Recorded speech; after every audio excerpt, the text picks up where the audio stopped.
Innal hamdalillah nahmaduhu wa nasta'inuhu wa nastaghfiruh wa na'udzu billahi min shururi anfusina wa min sayyiati a'malina may yahdihillahu fala mudilla lahu wa may yudlil fala hadiya lahu. Asyhadu an la ilaha illallah rabbul alamin wa asyhadu anna Muhammadar rasulullah rahmatan lil alamin. Disyukur dan arsa dalam Allah yang mana pada siang hari ini Bapak Ibu sekalian bisa berjamaah sholat zuhur di Masjid Nurul Huda dengan keadaan sehat walafiat. Mudah-mudahan nikmat ini oleh Allah tetap dan terus dilimpahkan kepada kita semua sehingga kita selalu bisa melaksanakan puasa bulan Ramadan ini penuh. Amin ya rabbal alamin. Untuk itu mari kita ucapkan alhamdulillahirabbil alamin. Yang kedua kalinya salawat salamnya Allah mudah-mudahan terlimpahkan pada baginda Nabi Muhammad SAW, Nabi yang selalu kita harapkan syafaatnya besok di yaumil akhir. Mudah-mudahan dan melaksanakan apa yang menjadi perintah dan menjauhi segala larangan beliau, kita semua menjadi umatnya besok diakui sehingga bareng-bareng masuk Jannatul Na'im. Amin ya rabbal alamin. Untuk itu rasa mahabbah, rasa cinta kita pada Rasulullah ini mari kita ikrarkan dengan ucapan Allahumma sholli wa sallim wa barik alaih. Ibu-ibu jamaah salat zuhur yang dimuliakan Allah Subhanahu wa taala, alhamdulillah siang ini hujan. Ya, ini sering hujan. Untuk itu hujan ini juga termasuk nikmat yang luar biasa.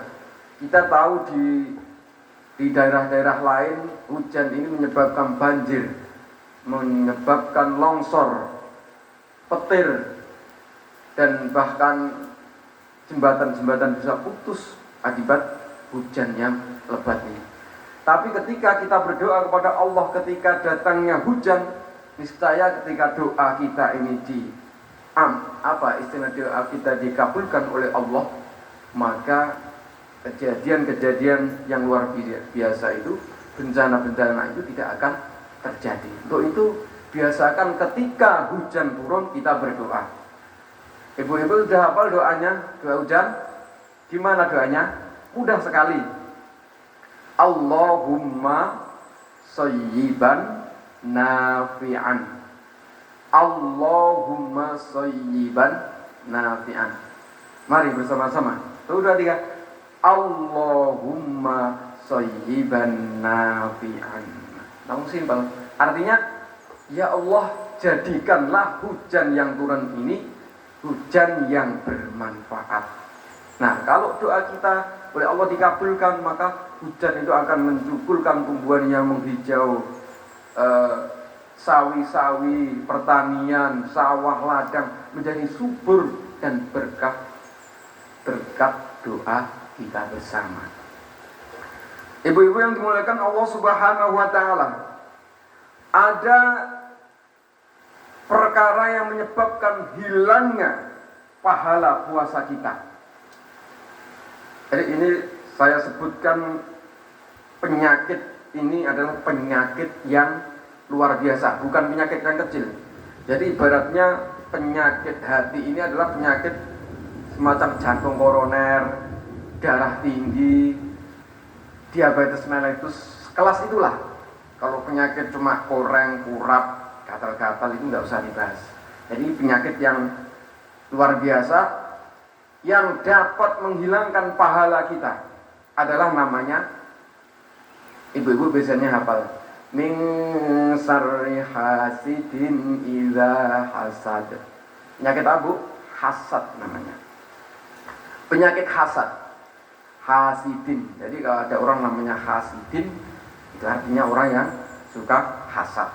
Artinya itu ya. Jadi hati-hati kalau beri nama anak itu ya lebih baik tanya kepada yang tahu. Kadang-kadang orang langsung buka, pokoknya anak saya namai apa-apa yang ada di Al-Quran. Buka langsung, plek, ada tulisan hasidin, langsung anaknya dikasih nama hasidin, artinya hasad. Nanti jangan-jangan sampai keliru, pas buka pertama, plek, ayat pertama dibaca syaitonirrajim, langsung dikasih nama. Siapa anak-anak kamu? Tony. Siapa nama lengkapnya? Setelah ditanya nama lengkapnya, ternyata Syaitoni Rojim. Panggilannya Tony. Nah, itu kan kesalahan. Jadi kalau anak itu misalnya memberi anak, ya tanya pada ustadz biar tidak keliru. Ibu yang kami memuliakan Allah Subhanahu wa taala, wa min syarri hasidin idza hasada. Jadi hasad ini kalau menurut Imam Al-Ghazali adalah karohatu nikmah ala mun'aimi alaih. Artinya hasad ini adalah tidak terima, yaitu tidak senang dengan nikmat yang diberikan kepada orang lain. Nah, ada orang lain punya mobil mewah, langsung hatinya dek. Orang lain kaya, dek. Orang lain naik jabatan, kenapa bukan saya? Ada orang lain diterima jadi guru, kenapa bukan saya? Itu namanya adalah hasad. Dengki dengan nikmat yang diberikan oleh Allah kepada orang lain, namanya hasad. Nah, rasa dengki di dalam hati ini baru 50% dosanya, dan akan menjadi 100% ketika timbul namanya hasud. Apa hasud? Yaitu ingin menghilangkan nikmat yang diberikan Allah kepada orang lain. Hati kita ingin menjadikan nikmat itu hilang. Bagaimana caranya nikmat orang itu hilang, tidak sampai kepada orang itu, namanya hasud. Maka dosa kita bisa menjadi 100%. Nah, ini luar biasa. Nah, bagaimana kok bisa hilang itu? Karena Nabi Muhammad menyebutkan bahwasanya disebutkan iyyakum wal hasada. Bagaimana dosa-dosa orang yang hasad di dunia ini besok di akhirat? Iyyakum wal hasada wa innal hasada ya'kulul hasanata kama ta'kulun narul katoba. Jadi sifat hasad ini diumpamakan seperti kayu yang makan api yang makan kayu, langsung hilang. Jadi sifat hasad ini bisa menghilangkan kebaikan kula panjenengan sedaya.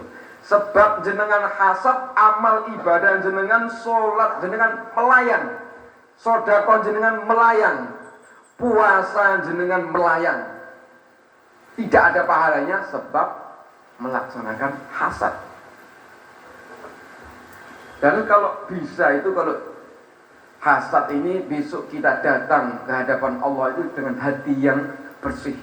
Lau yauma la yanfa'u malu walal banun ila man atallaha biqalbin salim. Jadi besok di akhirat itu tidak ada gunanya anakmu, hartamu itu. Tetapi apa? Yang akan diterima adalah hati yang bersih. Semua bersih di hadapan Allah. Tidak ada hasad, tidak ada dengki.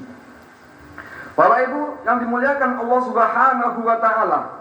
Jadi sifat hasad itu, kalau seandainya hasad itu Bu, tidak kelihatan ya. Kalau seandainya kelihatan, jenengan pas hasad kan tiang itu, langsung ting warnanya hitam nih muka. Hasad malih ting enten warna hitam malih wajah. Jenengan hasad mungkin wajah ini langsung wireng kayak kuali. Sebab sifat hasad, untung hasad niku tidak kelihatan. Ada orang mengatakan kalau orang sifat hasad itu hubungannya dengan akhlaknya jelek. Tapi ternyata tidak. Salah. Orang yang punya rasa hasad itu ternyata hubungannya dengan akidah, bukan akhlak. Apa maksudnya? Bahwa orang yang hasad, dia yang dengki dengan nikmat orang lain, itu bukan akhlaknya yang jelek, tapi sesungguhnya dia itu tidak terima, atau dia itu sesungguhnya mengingkari nikmat yang diberikan oleh Allah kepada orang lain. Bahwa dia ternyata suudzon kepada Allah Subhanahu wa ta'ala. Dia mengatakan bahwa Allah telah keliru memberi nikmat kepada orang lain. Jadi jangan sangka ketika kita hasad kepada orang lain, ketika kita tidak terima dengan nikmat yang diberikan kepada orang lain, kita telah menyalahi orang lain. Itu bukan, tetapi kita telah suudzon kepada Allah bahwa Allah salah memberi nikmat kepada orang lain. Ini hubungannya dengan akidah kepada Allah, bukan akhlak. Kalau akhlak antara manusia dengan manusia, kalau akidah dengan Allah Subhanahu wa taala. Lalu bagaimana Bapak Ibu ketika kula jenengan sedaya niki hasad kepada orang dengan kebaikannya? Ya Allah, orang itu rajin sekali. Kok bukan saya nih? Orang itu rajin sedekah, rajin ibadah, membangun masjid, membangun sekolah. Dia mengajar tanpa dibayar. Bagaimana itu? Apa namanya hasad? Dalam Al-Qur'an namanya, dalam hadis Nabi disebutkan bahwa itu bukan hasad, tapi namanya adalah ribetoh. Apa ribetoh? Yaitu kita ingin seperti orang itu dibolehkan.